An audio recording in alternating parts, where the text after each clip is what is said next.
जय हिंद बच्चों, स्वागत है अपने इस यूट्यूब चैनल में। आज के इस वीडियो में बच्चों हम कक्षा 12 के विद्यार्थियों के लिए अर्थशास्त्र का जो है मॉडल पेपर लेकर आए हैं, जो 2025 बोर्ड एग्जाम के लिए वेरी इंपॉर्टेंट रहेगा।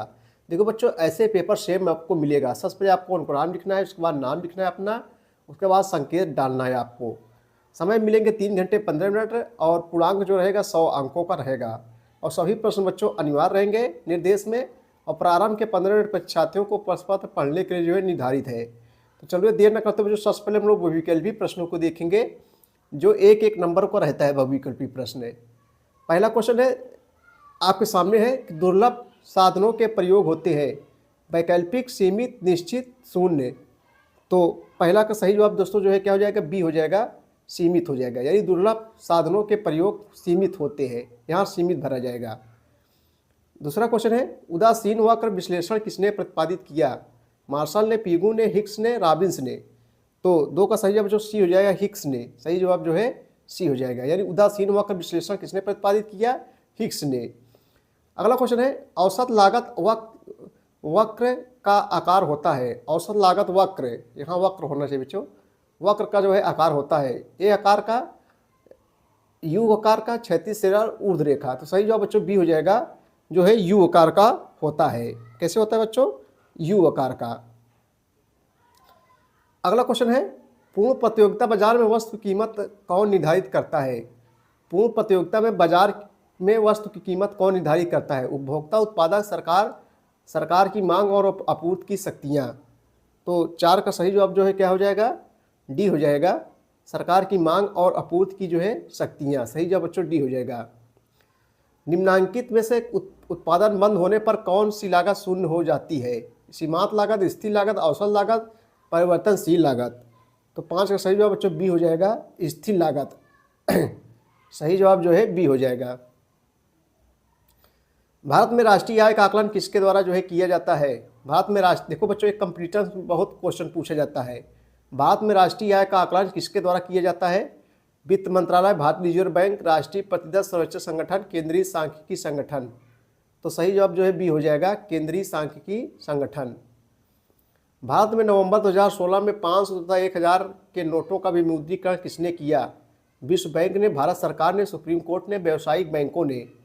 तो बच्चों विमुद्रीकरण होता है बदलाव, जैसे 500 नोटों को बदल दिया गया और नई नोट, यानी पुरानी नोटों को बदल कर नई नोट छापना, यही विमुद्रीकरण कहलाता है। तो सही जवाब बच्चों यहाँ बी हो जाएगा, भारत सरकार। यानी भारत सरकार ने नवंबर 2016 में 500 तथा 1000 के नोटों का विमुद्रीकरण कर दिया और उसके उस स्थान पर बच्चों नई नोटों का चलाया गया, जो हम लोग अब यूज कर रहे हैं 500 का नोट है। ठीक है भैया। अगला क्वेश्चन है विश्व महामंदी कब प्रारंभ हुई। विश्व महामंदी जो है कब प्रारंभ हुई। 4 ऑप्शन दिया गया, सही जवाब जो है डी हो जाएगा, वर्ष 1929 ईस्वी में। वर्ष 1929 ईस्वी में। ठीक है भैया, सही जवाब बच्चों डी हो जाएगा। आय कर कौन लगाता है। सही जवाब क्या हो जाएगा बच्चों, आय कर कौन लगाता है। तो सही जवाब ए हो जाएगा, जो है आय कर जो है केंद्र सरकार जो है लगाता है। सही जवाब ए हो जाएगा। किसी देश का भुगतान संतुलन सदैव रहता है, संतुलित, असंतुलित, धनात्मक संतुलित, ऋणात्मक संतुलित। तो 10 का सही जवाब बच्चों जो है ए हो जाएगा, संतुलित। यानी किसी देश का भुगतान संतुलन सदैव रहता है, संतुलित रहता है। चलो अब हम लोग अतिलघुत्तरीय प्रश्नों को देखेंगे, जो 3-3 अंकों का बच्चों रहेगा। छोटा छोटा क्वेश्चन है, देखते चलेंगे। आदर्श आर्थिक विश्लेषण से क्या अभिप्राय है। आदर्श आर्थिक विश्लेषण से जो है क्या अभिप्राय है।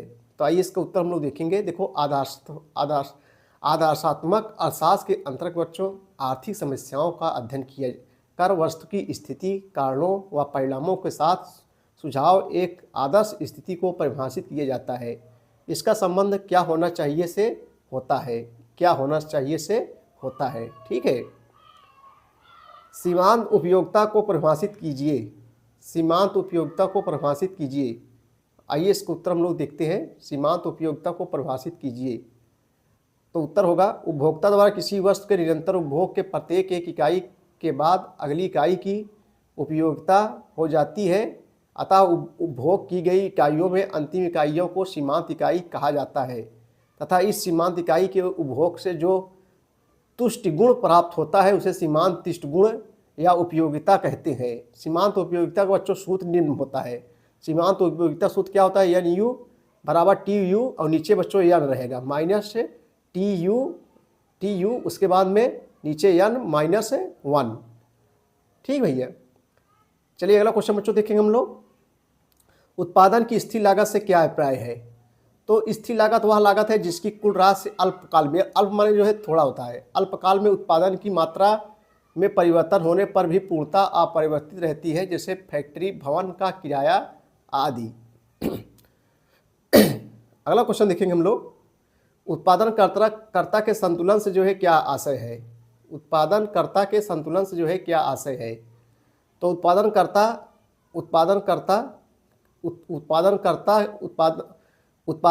उत्पादन के उस स्तर पर संतुलन में रहता है जब उसका लाभ अधिकतम होता है। उत्पादन के इस स्तर को परिवर्तित करने की उत्पादक की कोई प्रवृत्ति नहीं होती है, इसी को कहते हैं उत्पादनकर्ता का संतुलन। ठीक है भैया। संतुलन कीमत बच्चों क्या है? देखो, संतुलन कीमत से अभिप्राय उस कीमत से है जो किसी वस्तु की बाजार मांग और पूर्ति के बीच समानता को जो है दर्शाता है।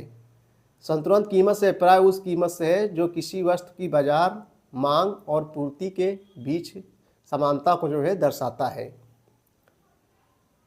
अंतिम वस्तु का क्या अर्थ है? अगला क्वेश्चन है अंतिम वस्तु का जो है क्या अर्थ है। आइए देखते हैं, 3 नंबर का क्वेश्चन है बच्चों। ये वे वस्तुएं होती हैं जो निजी उपभोग तथा विनिमय के लिए खरीदी जाती हैं। विनिमय माने होता है बच्चों अदला बदली करना। तो अंतिम वस्तु क्या अर्थ होता है? अंतिम वस्तुएं वे वस्तुएं होती हैं जो निजी उपभोग तथा विनिमय के लिए खरीदी जाती हैं। ये वस्तुएं अंतिम उपयोगकर्ता तक पहुंचती हैं, जैसे उपभोग द्वारा प्रयोग किया जा रहा सरसों का तेल, जैसे उपभोक्ता द्वारा जो है प्रयोग किया जा रहा है बच्चों सरसों का तेल। ठीक है। उपभोग वस्तुओं से बच्चों क्या तात्पर्य है? उपभोग वस्तुओं से जो है क्या तात्पर्य है? आइए इसको उत्तर देखते हैं। देखो, उपभोग वस्तुओं से तात्पर्य उन वस्तुओं से है जो उपभोक्ता को सीधे संतुष्ट करती है, जैसे ब्रेड, बटर, कपड़े आदि। जो वस्तुओं बच्चों बनाता है, जैसे तैयार करता है, उसे उपभोक्ता कहते हैं। जो खरीदता है उसे उत्पादकता कहते हैं। ठीक है, अब समझ गए होंगे आप उपभोक्ता। न्यास मुद्रा से क्या तात्पर्य है?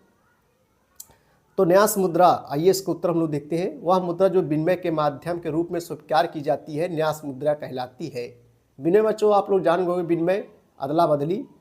तो वह मुद्रा है जो प्राप्तकर्ता और अदाकर्ता के बीच विश्वास पर आधारित होती है, जैसे चेक। न्यास मुद्रा वह मुद्रा जो विनिमय के माध्यम के रूप में स्वीकार की जाती है न्यास मुद्रा कहलाती है।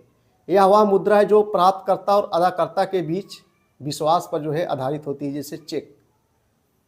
अब हम लोग उत्तरी प्रश्न देखेंगे, 6 अंकों का रहता है। जैसे सीमांत अवसर लागत क्या है?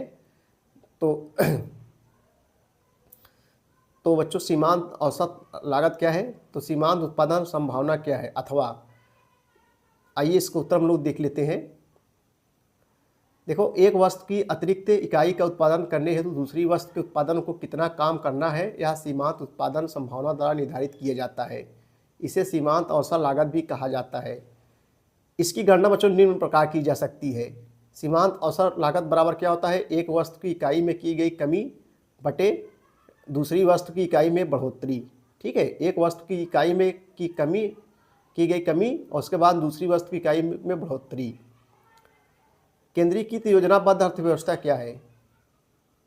केंद्रीकृत योजनाबद्ध अर्थव्यवस्था जो है क्या है? आइए इसको तो देखेंगे।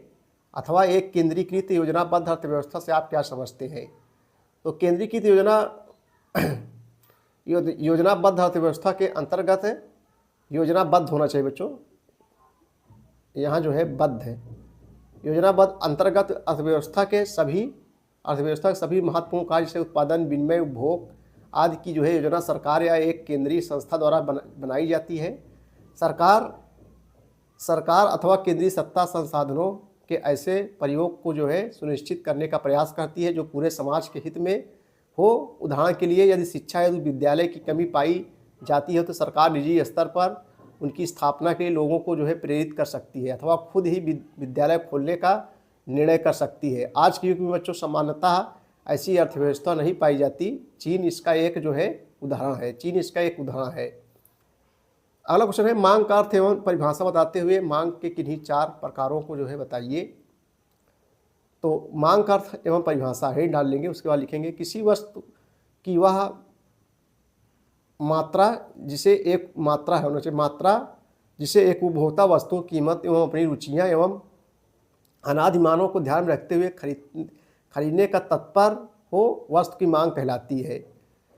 प्रोपेंशन के अनुसार जो है किसी वस्तु को प्राप्त करने की वह इच्छा जिसकी पूर्ति के लिए हमारे पास पर्याप्त साधन हो और जिन्हें खर्च करने की तत्परता हमारे अंदर हो, मांग कही जाती है। ठीक भैया।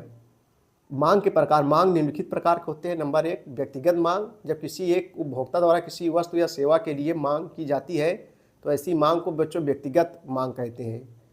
दूसरा है बाजार मांग। जब किसी एक वस्तु या सेवा के लिए सभी उपभोक्ताओं द्वारा मांग की जाती है तो ऐसी मांग को जो है बाजार मांग कहते हैं। उसके बाद में तीसरा है बच्चों मूल्य मांग। कीमत मांग का तात्पर्य वस्तु के उन विभिन्न मात्राओं से है जो उपभोक्ताओं द्वारा जो है वस्तु के विभिन्न मूल्य पर जो है निश्चित समय अवधि में मांगी जाती है, लेकिन आवश्यकता है कि ये बातें स्थिर रहे, अर्थात उपभोक्ताओं की आय, स्वभाव, रुचि, फैशन आदि संबंधित वस्तुओं के मूल्य आदि में कोई परिवर्तन न हो। चौथा है बच्चों जो है आय मांग। आय मांग का तात्पर्य जो है किसी वस्तु अथवा सेवा के उन मात्राओं से है जो उपभोक्ता द्वारा अन्य बातों के स्थिर रहने पर विभिन्न स्तरों पर क्रय की जाती है।